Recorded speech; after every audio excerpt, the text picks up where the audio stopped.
Язык Dart является типобезопасным языком. Это означает, что когда мы получаем переменную некоторого типа, компилятор гарантирует, что эта переменная будет принадлежать именно этому типу. Например, пусть у нас будет переменная age типа int, то наша вот эта переменная age и будет являться типом int. То есть компилятор гарантирует нам, что мы не сможем написать что-то вроде этого. То есть мы тип string не можем передать типу int. Это и есть типобезопасность языка. Но типобезопасность языка не гарантирует того, что в нашу переменную age типа int, кроме как числового значения, может попасть еще и null, то есть пустота или отсутствие значения, что может привести к дальнейшему падению приложения. А это одна из самых популярных ошибок, когда разработчик что-то не учел, и у нас в рантайме код падает на null. Хотя и рекомендуется постоянно в коде делать проверки на null. Да даже такие проверки разработчик может случайно упустить, что возможно позже это может привести опять же к падению приложения. Так вот, null safety устраняет эту проблему, позволяя писать код, не беспокоясь об ошибках, связанных с null. Null safety еще больше усиливает систему типов, отделяя типы, которые допускают значение null, такие типы называются nullable типами, от типов, которые не допускают значения null. Они называются non-nullable типами. Таким образом, благодаря null safety, в котором встроен механизм проверок в системе типов, ошибки на null могут быть обнаружены уже во время разработки. Null safety полностью поддерживается в языке Dart, начиная с версии 2.12. Чтобы узнать, какая версия Dart у вас установлена в проекте, мы можем обратиться к файлу pubspec.yaml. И вот где у вас строчка SDK, это SDK Dart, у вас здесь должна быть прописана версия 2.12 и выше, так как null safety работает именно с версии Dart 2.12.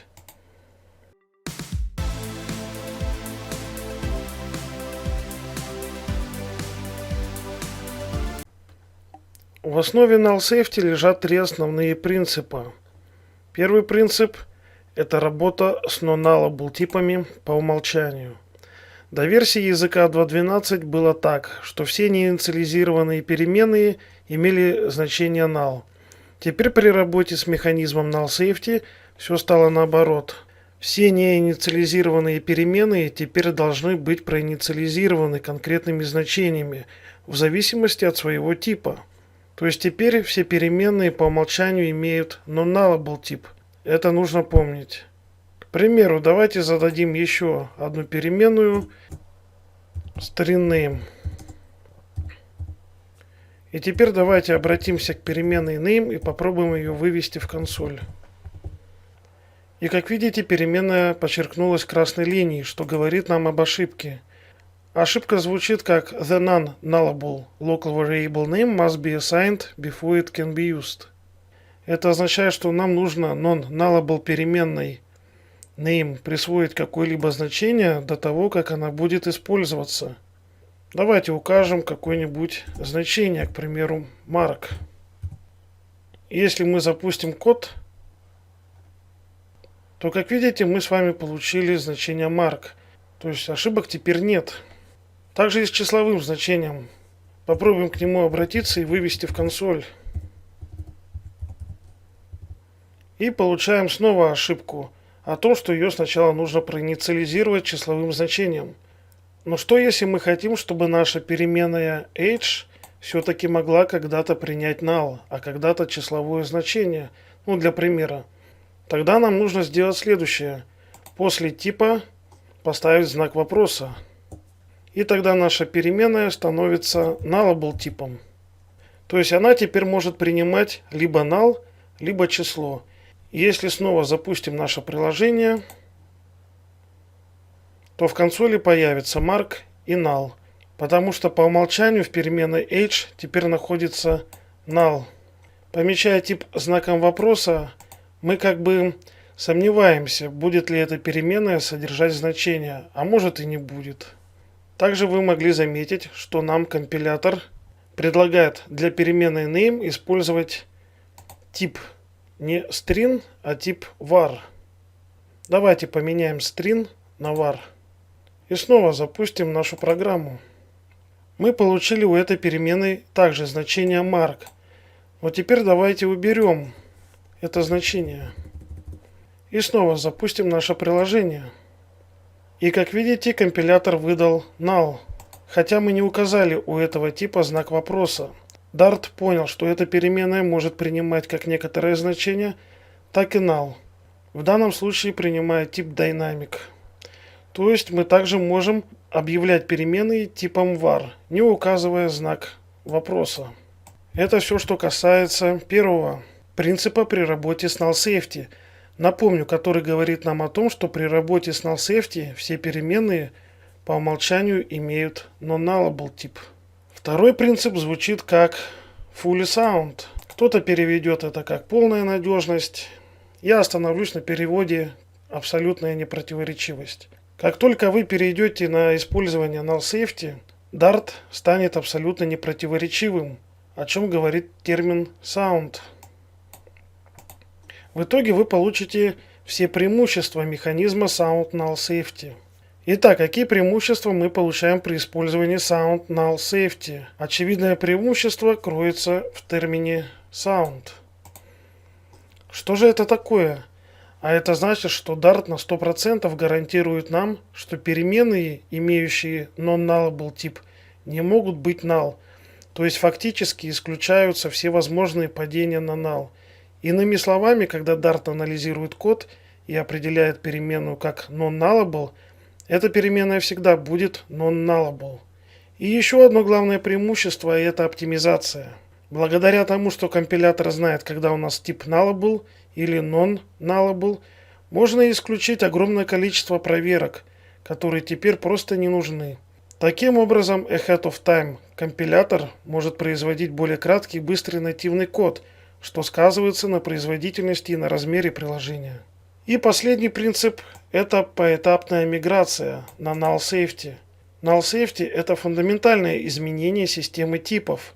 Чтобы избежать множества проблем, мы можем не переходить принудительно на null safety. Нам решать, когда лучше мигрировать. То есть мы можем пользоваться Dart 2.12 и при этом не обязаны переходить на null safety. Мы даже можем использовать пакеты, уже поддерживающие null safety, независимо от того, поддерживает наше приложение или пакет null safety или нет. Чтобы помочь нам с миграцией уже имеющегося кода на null safety, в Dart есть инструмент для автоматической миграции. Также есть возможность выполнить миграцию вручную. О миграции поговорим позже. Это все, что касается трех принципов при работе с null safety. Обход блокировок, приватность, SEO-оптимизация. Работа с мультиаккаунтами для маркетинговых задач. Это главные причины, для чего нужен индивидуальный прокси-сервер. А купить его можно у Proxy Line. Сразу после оплаты вы получаете данные от личного прокси-сервера, который можно легко настроить в браузере или телефоне. Прокси-сервер будет принадлежать только вам. Очень много стран. Больше 100. Есть возможность выбирать конкретные города и подсети вручную. Proxy Line осуществляет строгий контроль геолокации IP, адресов и регулярно проверяет их на наличие спам-базах. Это гарантирует чистые качественные IP с хорошей репутацией и верной геолокацией. При необходимости можно купить много прокси-серверов и управлять ими внутри удобного и многофункционального личного кабинета. У Proxy Line появились индивидуальные протоколы на сервере MT Proto. Стабильное решение для доступа к Telegram в условиях ограничений в России. Несмотря на массовые блокировки, в Proxy Line можно купить работающий сервер из России. Для этого теперь есть специальная функция на странице оплаты. Достаточно просто поставить галочку в строке про региональные ограничения. Сервис уже работает 7 лет. А служба поддержки доступна 24/7. При покупке есть гарантия возврата. Если вас что-то не устроит, вы можете IP, адрес в онлайн-чате в любое время или вернуть деньги с вычетом за использованные дни. По промокоду ITANLOCKED можно получить скидку 10%. А если вы будете покупать в России, у сервиса есть зеркало, которое позволяет обходить блокировки. Плюс можно оформить покупку через Telegram-бота. Переходим по ссылкам в описании. Покупаем прокси-серверы напрямую у производителя и повышаем свою продуктивность и безопасность в сети. Предлагаю взглянуть на иерархию типов такой, какой она была до появления null safety. Вы спросите, зачем нам смотреть на эту иерархию типов? Дело в том, что когда мы говорим про внедрение такого большого механизма, как null safety, мы говорим про изменение системы типов языка, так как это изменение было достаточно серьезным. На схеме вы видите Object и Null. Можно сказать, они как бы ограничивали систему типов с двух сторон. Любая система типов типизированного языка характеризуется как минимум двумя важными параметрами. Это топ-типом или супертипом. В данном случае это был класс Object, от которого явно или неявно наследуются все классы, которые существуют в Dart. И класс Null, который также наследуется от всех типов, которые существуют в Dart. Его еще называют bottom типом. Что это означает? К примеру, если у нас есть переменная типа Object, мы можем записать в нее данные абсолютно любого типа, и компилятор и runtime это примет. Получается, что если у нас есть переменная любого типа, то мы можем в нее записать null, и это тоже будет нормально и для компилятора, и для рантайма. И вот здесь и была самая главная проблема, потому что null мог собой подменить любой экземпляр любого типа. Как же разработчики языка решили данную проблему? Первое, что сделали разработчики, это взяли и отрезали null от основной системы типов. И null больше не bottom тип. И null теперь находится по соседству со всей основной иерархией типов. Он больше не является подтипом для всех типов, которые существуют в Dart. Это главное изменение. И это изменение привело к тому, что теперь все типы в Dart по умолчанию стали non-nullable типами. То есть теперь, когда мы объявляем переменную некоторого типа, мы уверены в том, что она никогда не сможет содержать null. Поэтому компилятор никогда не пропустит такой вот код. Но на практике, конечно, случаются ситуации, когда нужно использовать null в качестве значения для переменной. Тогда мы и помечаем ее тип знаком вопроса, и наша переменная становится nullable типом, то есть она может принимать как null, так и какое-то значение. Итак, теперь у каждого типа появляется свой тип сосед-компаньон, то есть если у нас есть класс string, то у нас есть его вариация, которая подразумевает возможность того, что вместо строки там может содержаться и null. Здесь есть важный момент. String наследуется от класса string с вопросом. Но не только string, а еще и null наследуется от каждого такого nullable класса, которые есть в языке. В итоге мы получаем две группы типов. Это non-nullable типы и nullable типы. И теперь иерархия типов выглядит следующим образом. Теперь топ-типом стал Object со знаком вопроса, а bottom типом стал тип never. Если мы хотим создать переменную, которая будет содержать значение любого типа, то нужно использовать Object со знаком вопроса вместо Object. Фактически использование Object становится довольно необычным, поскольку этот тип также может принимать любое возможное значение, но в нем запрещается использование значения null. Тип never используется редко и представляет отсутствие значения и используется в качестве возвращаемого типа функций, которые генерируют или возвращают ошибку, но его работу рассмотрим позже. Итак, это все, что касается иерархии типов.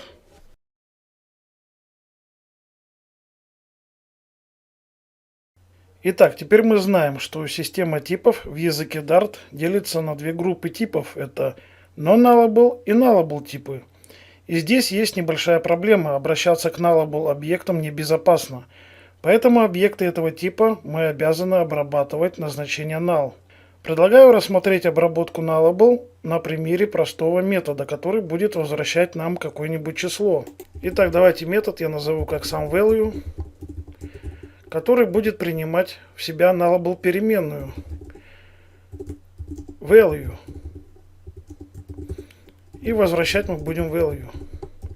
И как видите, мы с вами получили ошибку, так как в качестве параметра к нам приходит nullable переменная, а метод должен возвращать non-nullable переменную, то есть тип int без знака вопроса.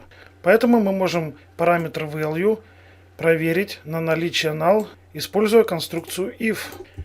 То есть если у нас value равен null, Тогда мы будем возвращать значение, отличное от null, к примеру 0. И теперь давайте распечатаем наш метод, передав в него какое-нибудь значение. К примеру, я передам число 25. Итак, мы в консоль вывели число 25. А теперь давайте в наш метод передадим значение null. И как видите, мы в консоли получили число 0. В нашем методе мы используем конструкцию if для раннего возврата, если параметр value равен null. А после проверки на null наш параметр value как бы переходит, или можно сказать повышается в переменную, не допускающую значения null, что позволяет безопасно использовать value. И такое поведение называется promotion, который предоставляется механизмом под названием flow analysis, или анализ потока выполнения. То есть анализатор Dart просматривает наш код, как если бы он выполнял его, автоматически выясняя дополнительную информацию о нем. Но есть один нюанс. Мы можем использовать вот такую вот проверку на null только у локальных переменных, которые находятся в рамках какого-то конкретного метода. Такое не пройдет с глобальными переменными и полями класса, потому что они могут быть геттерами, а геттер может в себе содержать какую-то дополнительную логику, и каждый следующий вызов этого геттера может возвращать разные значения. Проще говоря, то, что если бы мы проверили геттер в первой строке на null, а он налом не оказался, совершенно не гарантирует нам, что во второй строке этот же геттер не вернет нам null. Небезопасно, поэтому это можно делать только с локальными переменными внутри метода. Точно так же мы можем выбросить вместо нуля исключение, если наше значение value равно null. И здесь давайте создадим метод, который будет возвращать тип never. Метод я назову как value is not defined. Исключение мы будем выбрасывать через ключевое слово throw. И наше исключение назовем как value is not defined. И теперь вместо нуля мы будем вызывать наш метод value is not defined.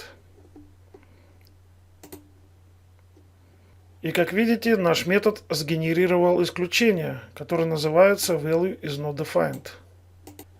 Тип never представляет отсутствие значения и используется в качестве возвращаемого типа методов, которые генерируют или возвращают ошибку, как в нашем случае. Помимо этого, мы можем сразу не инициализировать non-nullable переменные. Давайте рассмотрим это на следующем примере.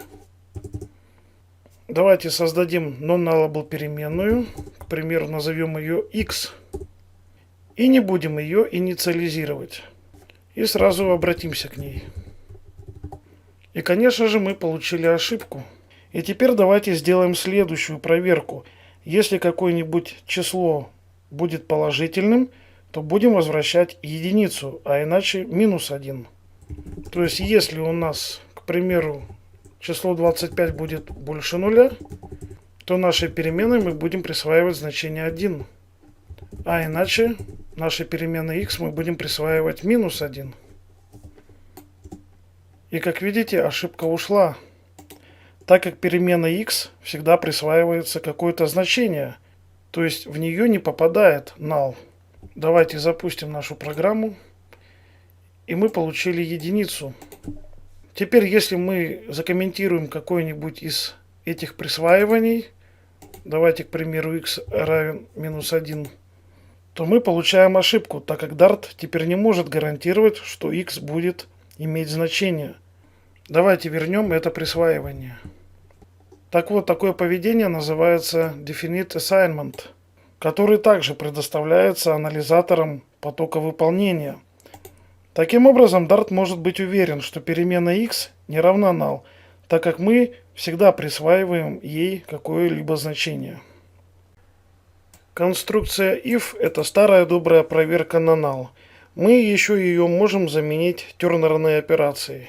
Следующим образом, если у нас value равен null, тогда мы возвращаем 0, а иначе value. Если мы запустим код, то мы получим тот же результат. То есть, если у нас есть значение, мы выводим значение. Если у нас приходит null, то мы выводим 0.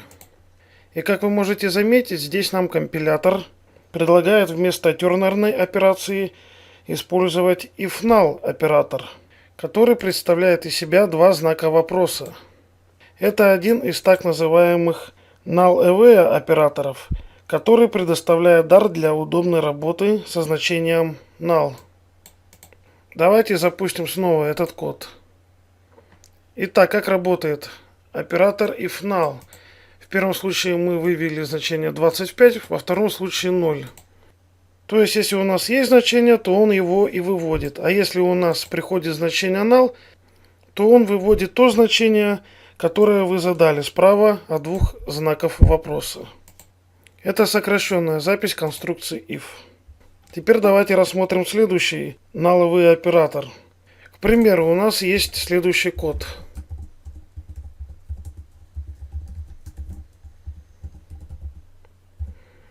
То есть у нас есть nullable переменная, и мы к ней обращаемся. Если запустим, то мы получим значение null. И теперь давайте к переменной age применим оператор с двумя знаками вопроса и равно. И снова запустим нашу программу. И как видите, мы получили значение 20. Оператор два знака вопроса и равно, он называется оператором присваивания. То есть он присваивает значение переменной, только если эта переменная в настоящее время имеет значение null. Как в нашем случае. Теперь давайте рассмотрим еще один пример. Пусть у нас будет метод, который я назову как absolute value. Данный метод у нас будет возвращать абсолютное число. И теперь давайте обратимся к методу ABS, который возвращает нам абсолютное число. И здесь нам компилятор выдает ошибку, которая говорит, что при работе с nullable переменными необходимо использовать оператор доступа, то есть знак вопроса точка. То есть обычная точка здесь не подойдет. Давайте мы воспользуемся оператором доступа. Знак вопроса точка. И давайте в этот метод передадим какое-нибудь значение и также значение null. В первый принт я передам минус 25, во второй принт я передам значение null. И распечатаем. И как видите, мы получили абсолютное число 25 и получили значение null. Оператор доступа, он равнозначен проверке на null. Здесь мы во втором принте в метод передаем null, и нам вернулось, как вы видите, значение null. Это означает, что наш метод ABS просто не вызвался. Оператор доступа также хорошо работает и с if null оператором. То есть, если мы передадим значение null, то нам вернется 0. Или вернется то значение, которое мы указали справа от знаков вопроса. Рассмотрим еще один пример. Пусть у нас также будет метод SomeValue, который будет возвращать нам value. В некоторых ситуациях переменная может быть определена как переменная nullable типа. Тем не менее, при этом могут быть исключены ситуации, что данная переменная будет хранить null. И если мы точно уверены, что эта переменная в процессе работы программы не получит значение null, то в этом случае мы можем распаковать переменную через оператор утверждения. Восклицательный знак, он еще называется bank оператором. И данный оператор ставится сразу после названия переменной. Давайте я пока второй принт закомментирую и выведем нашу программу. И как видите, мы получили значение 25. Но если мы передадим вместо конкретного значения значение null,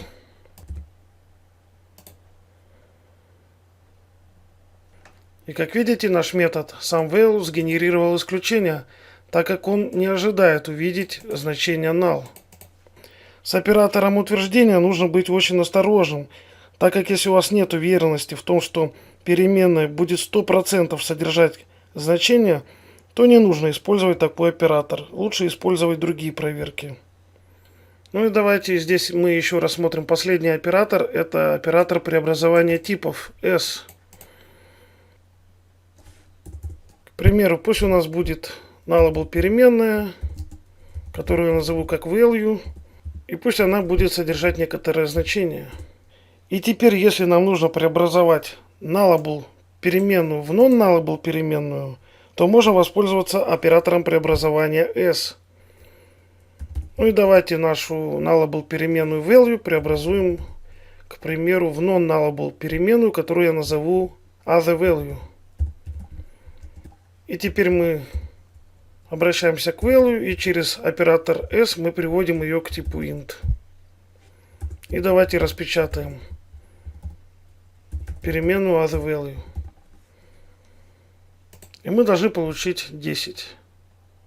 Оператор s явным образом преобразует выражение в указанный тип, если тип среды выполнения совместим с этим типом.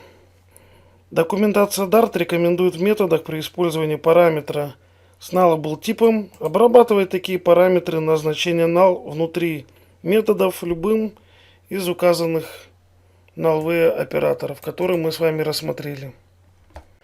В этом видео мы с вами поговорим о каскадном nullable операторе. Итак, здесь у меня есть класс path, который содержит в себе два метода moveTo и lineTo. И далее в методе main мы создаем экземпляр класса. А далее через переменную path мы обращаемся к методам из класса path.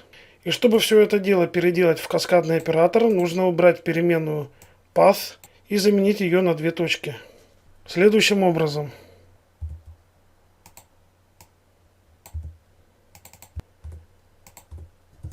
Таким образом мы реализовали каскадный оператор, который будет выполняться только в том случае, если path не равен null.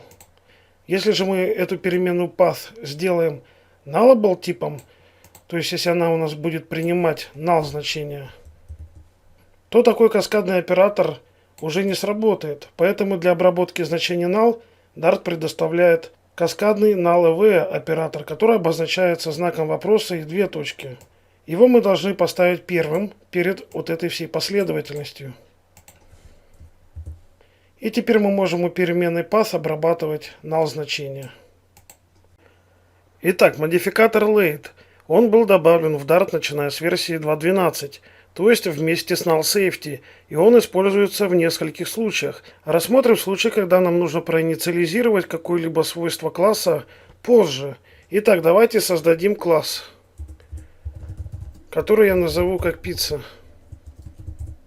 И данный класс будет содержать три свойства. Это ID пиццы, это название пиццы и ее цена. И как видите, нам компилятор сразу выдает ошибку о том, что сейчас все наши свойства в классе являются non-nullable типами. То есть они должны быть заранее проинициализированы какими-нибудь значениями. Мы нашим свойствам можем сразу присвоить нужные значения. К примеру, ID будет единица, название пиццы я назову ее как Spring, ну и цена там пусть $10 будет. Ну и давайте теперь создадим экземпляр этого класса и распечатаем его. Переменную я назову как пицца, это у нас будет пицца. И давайте выведем информацию о нашей пицце. Давайте я здесь еще реализую метод, который будет возвращать нам как раз и информацию о нашей пицце. Метод я назову как printPizza.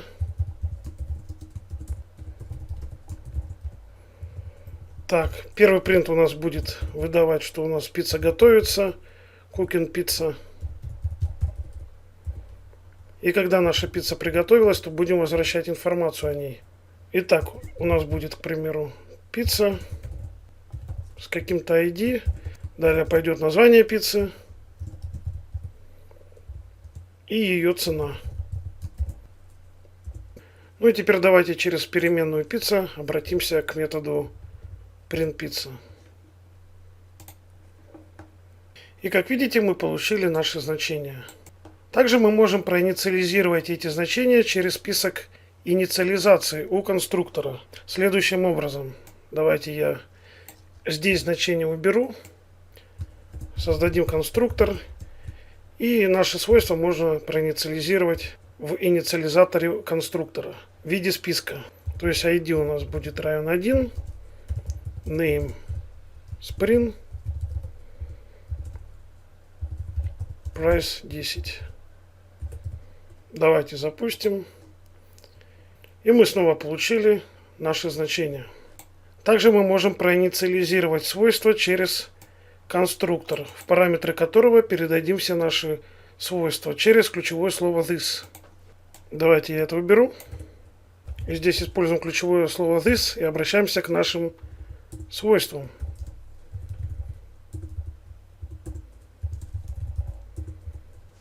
Здесь говорим, что мы точно инициализируем наши вот эти вот свойства данными значениями. То есть при создании вот экземпляра класса мы этот конструктор заполним нужными значениями. И вот все наши свойства. Ну давайте здесь поставим ID 1, name Sprint и price 10. Давайте снова запустим. И у нас опять все прекрасно отработало. Все это, конечно, замечательно, но что если я хочу проинициализировать вот эти вот свойства в теле конструктора? Следующим образом. И вот тут мы получаем ошибку, что non-nullable свойства должны быть проинициализированы заранее, до создания конструктора.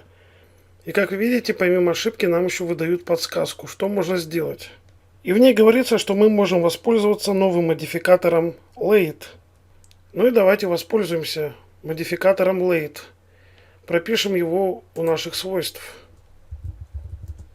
И как видите, ошибки пропали, и теперь наши свойства останутся не проинициализированными в данный момент, но проинициализируются когда-то потом, позже, при первом доступе к ним. Например, как у нас внутри тела конструктора. Причем мы эти свойства не делаем nullable типом.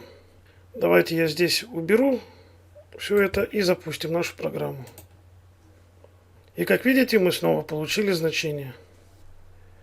Это первый вариант использования late. Теперь рассмотрим ленивую инициализацию с помощью модификатора late. Итак, у нас есть переменная пицца, и пусть она будет возвращать метод printPizza, который мы реализовали в классе pizza. Ну и давайте распечатаем нашу переменную пицца. И как видите, она выводит текст и некоторую информацию о нашей пицце. То есть все как мы ожидаем. Теперь давайте я закомментирую этот принт. И снова запустим нашу программу. И как видите, мы получили только текст, но не получили информацию о пицце. То есть получается, что наш метод printPizza вызвался, в нем код отработал и вернулся в переменную пицца. Но на это выполнение выделилась память и ушло некоторое время. Как мы можем это исправить? И вот как раз здесь мы можем использовать ленивую инициализацию через модификатор late. Давайте late пропишем перед типом var. И этот принт я раскомментирую и снова запустим программу. Как видите, она выполнилась. Теперь я принт закомментирую и снова запущу программу. И мы ничего не получили. То есть мы теперь не вызываем все, что находится внутри метода printPizza. То есть теперь, пока мы не обратимся к переменной pizza, наш метод printPizza не запустится на обработку. Также мы можем комбинировать late с полями, помеченными как final. Итак, давайте я, к примеру, поле price сделаю как final. И мы получили ошибку о том, что мы это свойство не можем использовать, так как оно final. Поэтому давайте применим модификатор late к нашему полю. И теперь у нас все хорошо, ошибки ушли. Давайте запустим.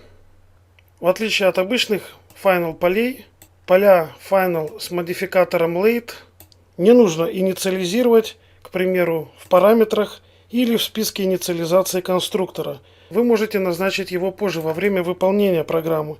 Но вы можете назначить его только один раз, и этот факт проверяется во время выполнения. Ну, к примеру, давайте мы обратимся к переменной pizza и изменим свойство price со значения 10 на 20. Если мы запустим, и мы получим ошибку late initialization error. которая гласит о том, что поле price уже было проинициализировано. То есть понятно, если вы попытаетесь полю, которое помечено final, присвоить значение более одного раза, как в нашем случае, то вот такое вот второе присвоение вызовет вот это вот исключение. Ну и давайте затронем еще тему про глобальные переменные. Вот с приходом null safety теперь все глобальные переменные должны быть инициализированы при объявлении. Ну, допустим, у нас есть глобальная переменная, которую я назову как global. И вот у нас компилятор ругается, что она должна быть проинициализирована. Мы можем ее, к примеру, здесь проинициализировать, все будет хорошо. Но что если я хочу ее проинициализировать чуть позже? Ну и давайте мы ее проинициализируем в методе main.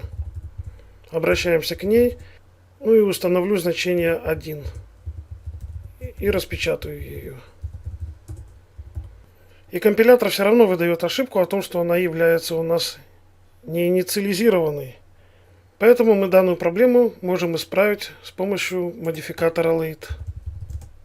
То есть таким образом мы говорим, что мы эту переменную глобальную проинициализируем позже в коде.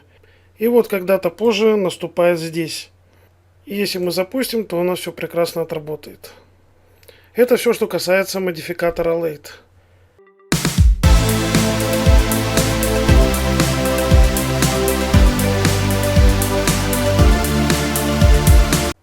В этом видео рассмотрим, как можно работать с коллекциями при использовании null safety.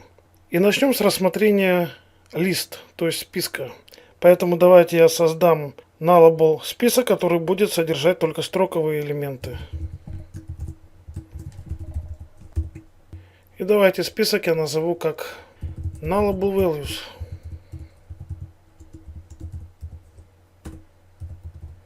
Ну и, к примеру, он у нас будет содержать названия городов. Лондон, Москва, ну и, к примеру, Нью-Йорк. Как вы, наверное, догадались уже из названия переменной, такой список может содержать как строковые элементы, так и принимать и null значения. Потому что у нас тип стоит string со знаком вопроса. Ну, к примеру, первым элементом сделаем null и сделаем третий элемент null. Хорошо, как теперь нам обрабатывать эти значения? То есть, как нам сделать проверку на null при обращении к какому-то индексу нашего списка? К примеру, мы хотим обратиться к первому элементу нашего списка. Пишем nullable values, обращаемся к первому элементу. Все элементы по индексу начинаются со значения 0. Поэтому первый элемент имеет индекс 0. Второй элемент будет иметь индекс 1 и так далее. Итак, мы, значит, обращаемся к первому элементу нашего списка, но мы точно не знаем, null там или нет. Поэтому нам нужно на всякий случай все это дело как-то обработать. Ну, к примеру, если по индексу 0 у нас придет значение null, то через оператор присваивания мы можем задать этому же индексу конкретное значение. Ну, к примеру, задам я SPB. Давайте распечатаем наш список.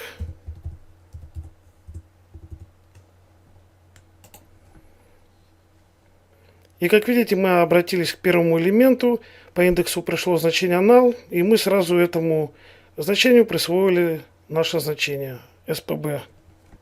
Дальше давайте создадим, к примеру, отдельную переменную. Я ее назову как сам string. Ну и давайте мы у нашего списка попробуем получить третий элемент по индексу 2. И давайте распечатаем наш сам string. Итак, у нас появилась ошибка о том, что у нас может прийти значение null, которое мы также можем обработать, используя, к примеру, оператор if_null. То есть, если у нас приходит значение null, тогда мы будем ему отдавать значение Вологда. А иначе будем получать то значение, которое установлено у элемента. Давайте распечатаем. Получили Вологду. Так, ну тут компилятор говорит, что мы можем вместо типа string использовать тип var здесь и, к примеру, здесь. Но я пока так оставлю. Теперь давайте рассмотрим следующий список. который выглядит следующим образом. И данный список я назову как nullable list. Такой список может быть сам null, как вот в данном случае, но при этом он не может хранить null значения. То есть у него все значения non-nullable, так как мы не указываем у типа string знак вопроса. То есть можем даже посмотреть, если я передам значение null, то у нас появилась ошибка. Но, к примеру, допустим, мы не знаем, что наш nullable list пустой, то есть в нем элементов нет. И давайте попробуем к нему обратиться.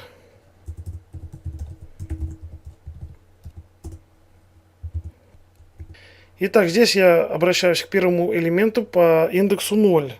И здесь нам предлагают использовать оператор assertion или bank оператор для получения значения.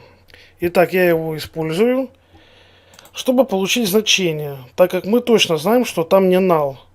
Но, к сожалению, там null, и мы с вами получаем ошибку. Поэтому, чтобы выполнить проверку по индексу, можно воспользоваться nullable оператором доступа по индексу, который обозначается знак вопроса и квадратные скобки. Теперь давайте я запущу. И как видите, мы с вами получили null, но при этом программа не упала и работает. То есть вот такая вот есть особенность. Ну и давайте еще рассмотрим один список, который выглядит следующим образом.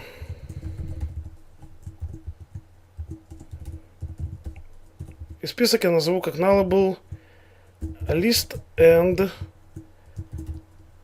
nullable value.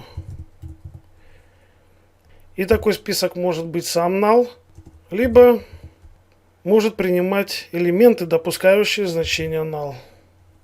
Ну, к примеру, null и string. Он также обрабатывается по индексу и по элементам, как и предыдущие вот эти вот списки. Давайте посмотрим.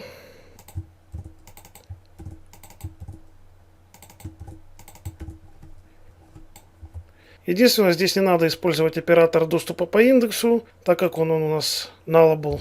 Ну, давайте я запущу, посмотрим, что у нас получится. Итак, вот мы получили null. Дальше первый элемент null мы его заменили на SPB, и тут пришел null, мы его поменяли на Вологду. И распечатали наш список. Давайте я верну обратно. Это все, что касается списков. Теперь рассмотрим работу с map. Допустим, у нас есть такой map, где у него ключи будут строки, а значения будут числа. И назову я его как categories. Ну, к примеру. Значит, ключ у него будет kitchen, значение 1. И следующий ключ у него, к примеру, будет bedroom, значение 2. В принципе, работа с map в null safety точно такая же, как и со списками. Только есть небольшое исключение. Если мы будем, к примеру, обращаться по ключу, которого нет у нас в мапе в нашей, то мы будем всегда получать значение по ключу null. Как можно это дело обработать? Давайте создадим, к примеру, переменную. Я назову ее endValue1. Обращаемся по ключу, который не существует в нашем мапе.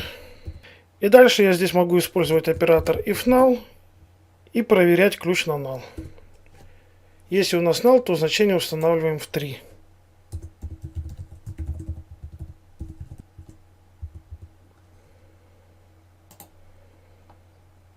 Вот мы получили 3. Также мы можем использовать и оператор присваивания. Если мы получаем значение null, то мы сразу будем создавать ключ с этим значением. Давайте убедимся в этом. Только давайте еще распечатаем нашу карту. Таким вот образом мы с вами можем сразу создавать ключ с нужным нам значением. если приходит null. И давайте еще рассмотрим, как мы можем обращаться к ключам у нашего map. Допустим, я хочу из map достать значение по ключу kitchen. Давайте я снова создам какую-нибудь переменную, к примеру, int value 3 назову ее. И обращаюсь я по ключу kitchen. И как видите, у нас появилась ошибка о том, что может прийти значение null, либо int, число. Хорошо, мы можем, к примеру, указать это значение value как nullable. И тогда у нас все заработает.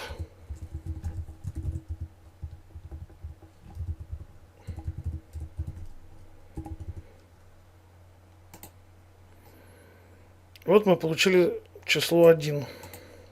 Так, это мы рассмотрели первый вариант обращения по ключу. Теперь давайте еще рассмотрим второй вариант. Мы можем, к примеру, использовать тот же оператор bang, то есть знак восклицания. Давайте я еще создам переменную value 4. И здесь я обращаюсь по ключу kitchen. И ставлю знак восклицания, то есть bang оператор.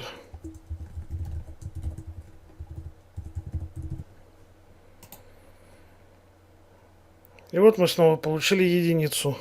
Но если здесь придет по ключу значение null, то наша программа упадет. Так что аккуратно с этим оператором. Ну вот, в принципе, все, что связано с обработкой по значению и по ключу. Давайте покажу, какие еще могут быть map. У нас может быть такой map. Nullable map. Ну, как вы уже поняли, название, он может у нас быть как null, а также он может содержать non-nullable пары, ключ значения. Но null он не может принимать. Также у нас может быть такой вот map.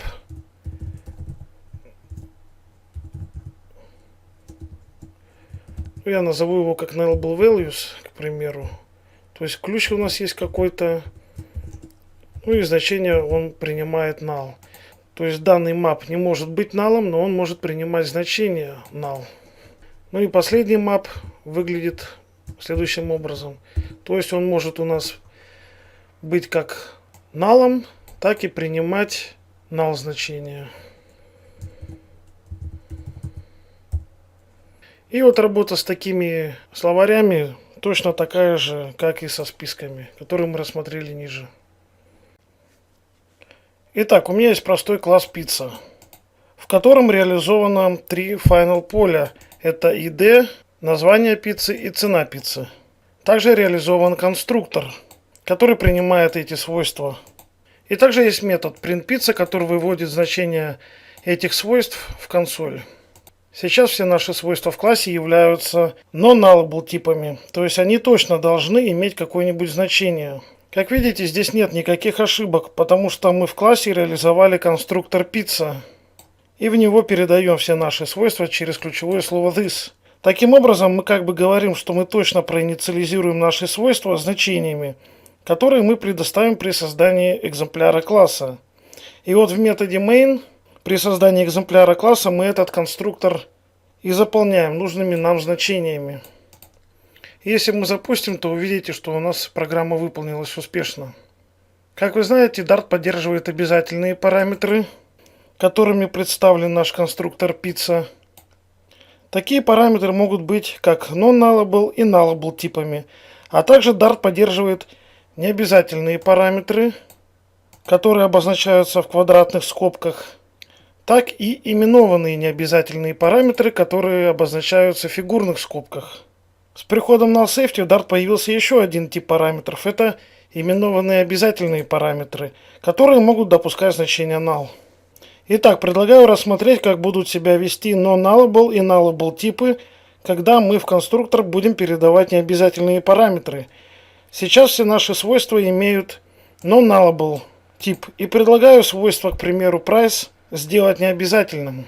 То есть мы параметр price заключим в квадратные скобки. Ну и такие вот необязательные параметры размещаются в конце обязательных параметров. Итак, у нас появилась ошибка о том, что price не может иметь значение null, так как является non-nullable типом. Решить данную проблему просто. Мы можем price присвоить некоторое значение по умолчанию. Ну давайте мы, к примеру, присвоим значение 10. И при создании экземпляра класса мы это значение можем не указывать. Как видите, оно у нас отобразилось. Но можно также и указать. К примеру, поставим значение 30 и запустим. Таким образом, мы это значение 10 переопределили значением 30. Хорошо, давайте теперь свойство price сделаем nullable типом. И как видите, у нас также ошибок нет. То есть мы можем nullable типу присвоить по умолчанию некоторое значение в необязательных параметрах. Если запустим, у нас все отработает. А также можем по умолчанию сделать его пустым. Таким образом мы получим с вами price null. Можем также его объявить и при создании экземпляра нашего класса. Таким образом мы получим значение 10. Таким образом, если необязательный параметр имеет тип non-nullable, то по умолчанию мы ему обязаны присвоить значение. А если он является nullable типом, то значение по умолчанию не требуется, как в нашем случае. Давайте вернем все обратно, как было. Рассмотрим еще один пример. А именно рассмотрим работу с именованными необязательными nullable параметрами. То есть мы наше свойство сделаем nullable. И как вы помните, именованные необязательные параметры заключаются в фигурных скобках. И здесь при создании экземпляра класса мы эти параметры можем не указывать. Давайте запустим. И как видите, мы получили повсюду значение null. Либо можно заполнить конструктор некоторыми значениями. Например, ID у нас будет 1. Name у нас будет принимать null. Ну и price сделаем 10. Как видите, у нас все отработало. Приложение не упало. Также мы можем назначить параметру в конструкторе какое-нибудь значение по умолчанию. Ну, давайте, к примеру, name я сделаю значение по умолчанию как spring. И отсюда его уберу. И в консоли у нас распечатался name. Вот. А теперь давайте наши свойства сделаем non-nullable типами. И как видите, мы получили ошибки. Решить проблему можно просто. Мы можем также задать параметрам в конструкторе значение по умолчанию. К примеру, ID будет иметь значение 1, name spring, а цена будет 10. И здесь уберу эти значения. Хорошо, но давайте мы у этих параметров уберем значение по умолчанию. И здесь мы подошли к тому, что с null safety появился четвертый тип параметров. Это именованные обязательные параметры. Они могут быть как non-nullable, так и nullable типами. И чтобы сделать именованные обязательные параметры с non-nullable типом и убрать все эти ошибки, нам предлагает компилятор воспользоваться модификатором required. Он раньше был аннотацией собачка required. Теперь его переделали в модификатор required для работы с null safety. Давайте применим модификатор required к нашим параметрам. Наши ошибки ушли, но таким параметром с модификатором required мы не можем назначать значение по умолчанию. У нас сразу появится ошибка. И теперь при создании экземпляра класса мы должны указать название параметра и его значение.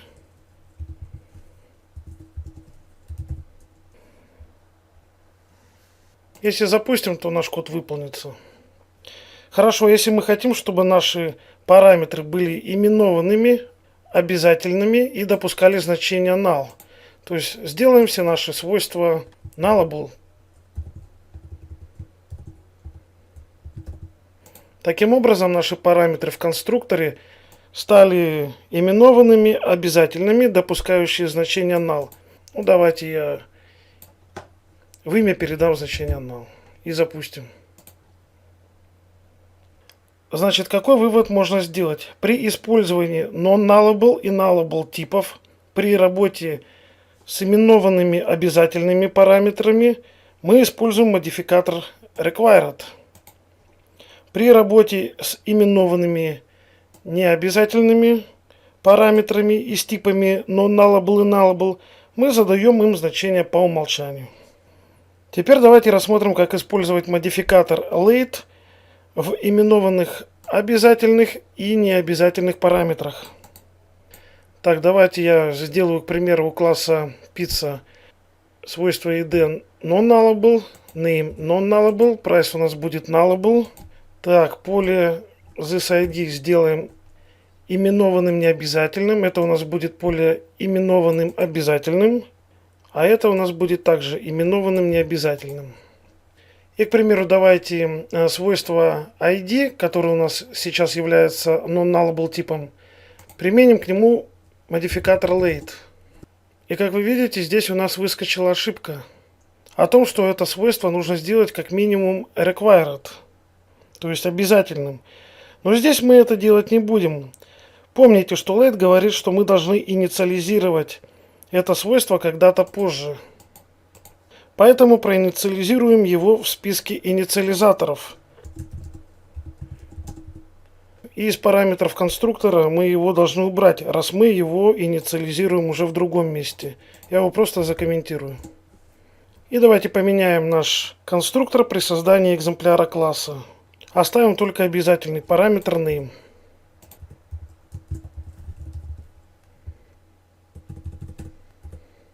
Давайте запустим. Итак, вот у нас вывелся ID, который мы проинициализировали в инициализаторе конструктора. Вывелся Spring, ну и price мы не указывали, он у нас имеет по умолчанию значение null.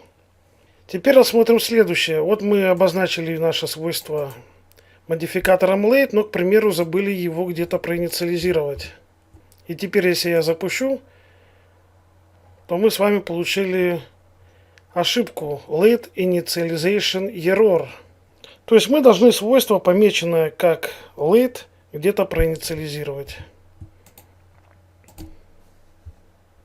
И давайте, чтобы полностью уйти от nullable типов, предлагаю свойство price обрабатывать через оператор ifNull. И обработку мы будем производить в методе printPizza. Вот у нас есть price.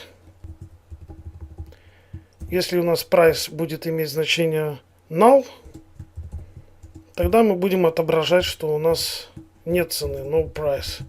А иначе будем выводить цену. Давайте запустим. Вот мы вывели no price, пришло значение null. Ну, давайте я поставлю по умолчанию значение 10. И вот мы получили значение 10. Ну вот, в принципе, и все. Все то же самое работает и с параметрами у методов. В этом видео посмотрим, как можно мигрировать небольшое приложение на null safety, используя инструменты, которые предоставляет Dart 2.12 и выше. Также в помощь нам предоставляется удобное руководство по миграции, которое находится в документации Dart. Небольшая ремарка. Переход на null safety не является обязательным. Вы можете обновить свое приложение и его зависимости до Flutter версии 2 и выше, не используя null safety. Итак, рассмотрим механизм миграции на простом приложении. Я взял приложение, которое мы разрабатывали в разделе про блок. Это 84-я лекция. В курсе изучаем Flutter. Приложение очень простое. При нажатии на кнопку Load у нас загружается список пользователей из бэкэнда. При нажатии на кнопку Clear мы очищаем наш список. В приложении используется Qubit. Но также можно и использовать блок. Это приложение вы можете скачать с моего репозитория. И приложение называется Qubit Network Example. Ссылка будет под видео.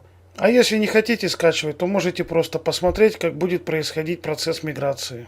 Итак, для того, чтобы мигрировать приложение на null safety, у вас должен быть установлен Flutter версии 2.0 и выше, а также должен быть установлен Dart SDK версии 2.12 и выше. И как указано в официальном руководстве по миграции, первым шагом нужно сделать это проверить все зависимости в нашем приложении на возможность обновления их до null safety. Для этого нам предлагают выполнить вот такую вот команду. Итак, давайте перейдем в наше приложение, перейдем в файл pubspec.yaml и посмотрим, какие зависимости содержит наше приложение. Итак, это приложение имеет два пакета. Это HTTP и Flutter Block. Итак, у меня сейчас открыт терминал в VS Code. Вы можете запустить командную строку или PowerShell. И обязательно убедитесь, что вы находитесь в корне вашего приложения. И давайте выполним эту команду, которая проверит наши зависимости на возможность обновления их до null safety.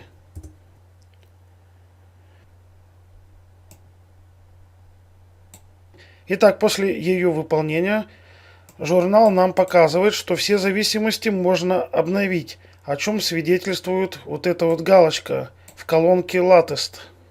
Если же в этой колонке у какого-нибудь пакета у вас будет стоять крестик, то вы не сможете мигрировать ваше приложение на null safety. Тут возможно два варианта. Либо подождать, когда разработчик данного пакета обновит его до null safety, либо использовать альтернативный пакет по функционалу.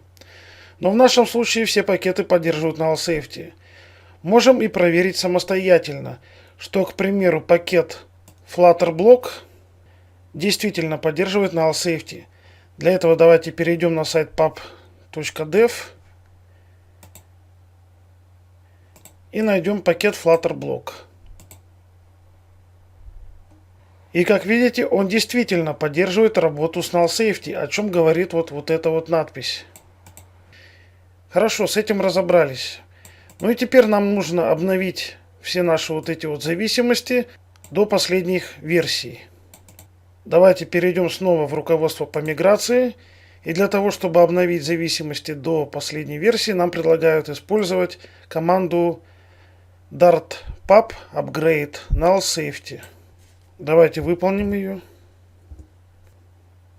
И после завершения работы этой команды пакеты в pub-spec-yaml обновляются новыми версиями. А также мы получаем вот следующий результат. Ну и теперь надо установить все новые зависимости, выполнив команду flutter pub-get. Или, если вы используете VS Code, можете нажать на вот этот значок. Но в принципе при использовании предыдущей команды dart pub upgrade вот эта команда flutter pub-get выполнилась автоматически. Но я на всякий случай выполню ее еще раз. Итак, установка пакетов завершается успешно, и теперь наши пакеты используют null safety. Но прежде чем мы перенесем наш код в null safety, нам нужно убедиться, что приложение по-прежнему компилируется и запускается. Хотя VS Code нам выдал ошибки и пометил файлы красным цветом, где содержатся ошибки, мы можем проанализировать наше приложение на ошибки с помощью команды flutter analyze.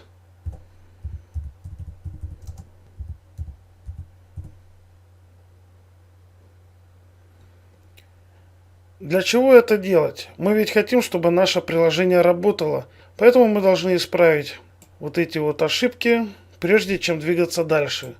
У нас имеется еще вот 3 ворнинга, но их можно не исправлять. Главное исправить ошибки, связанные с новыми версиями пакетов. Итак, давайте я перейду в файл user IP provider.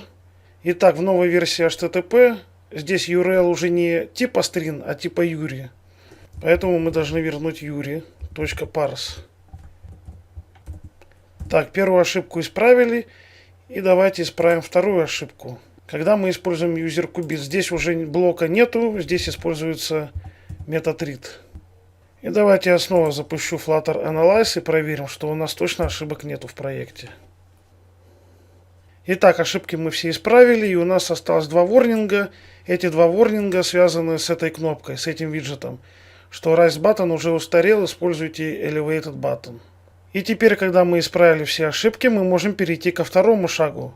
Это запустить процесс миграции с помощью команды dart migrate. Итак, эта команда у меня не выполнилась. Здесь Dart говорит, что он не может найти команду dart migrate. Дело в том, что у меня Dart расположен на диске C в папочке Tools. А для выполнения dart migrate требуется путь C program files dart SDK. Можете все это дело указать в переменных средах, но я сделаю проще. Я просто скопирую Dart SDK вот в этот путь. Итак, вот у меня диск C, папочка Tools и вот Dart SDK. Я его просто возьму и скопирую в Program Files. Здесь можете создать папку Dart и далее вставить Dart SDK в эту папку. И давайте я снова запущу эту команду.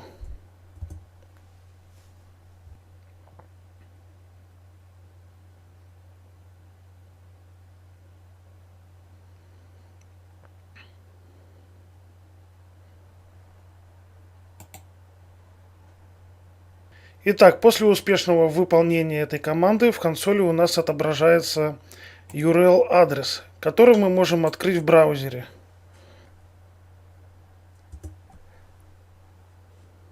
Чтобы начать процесс миграции. Итак, с помощью данного инструмента мы можем посмотреть все предлагаемые изменения, которые будут доступны в нашем проекте. Итак, здесь нам предлагают non-nullable свойства поменять на nullable. Также мы можем добавить маркеры подсказок. То есть, к примеру, выделяем line 2. И здесь мы можем добавить вот один из маркеров подсказок. Ну, давайте посмотрим на все изменения. Так, здесь нам предлагают убрать собачку у required, потому что в null safety аннотация собака required заменена на модификатор required. Если нас все устраивает, то давайте нажмем на кнопку Apply Migration. То есть применить миграцию ко всем файлам, что внесет все предложенные изменения в наше приложение. Миграция применилась, и теперь это окно мы можем закрыть. И данный инструмент также обновляет минимальную версию Dart SDK до 2.12 в файле pubspec.yaml. Итак, давайте посмотрим на нашу модель. Здесь, в принципе, я точно уверен, что нам придет ID, и точно уверен, что придет name. Но, к примеру, давайте будем сомневаться, что у нас может прийти e-mail и phone. Может, вместо значений каких-то придет null, поэтому мы их оставим nullable типом, а name и ID я оставлю non-nullable, а также сделаю эти свойства обязательными.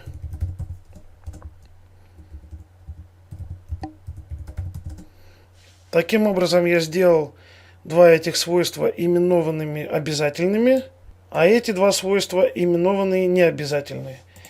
И, к примеру, если у нас в запросе придет null, то мы null заменим как на no email. И то же самое сделаем с телефоном. Итак, давайте перейдем в файл userList. Здесь у нас есть ошибка. Здесь он говорит, что возвращаемый тип null не является виджетом. Поэтому давайте вместо null я напишу контейнер. Ну и все, давайте попробуем запустить наше приложение.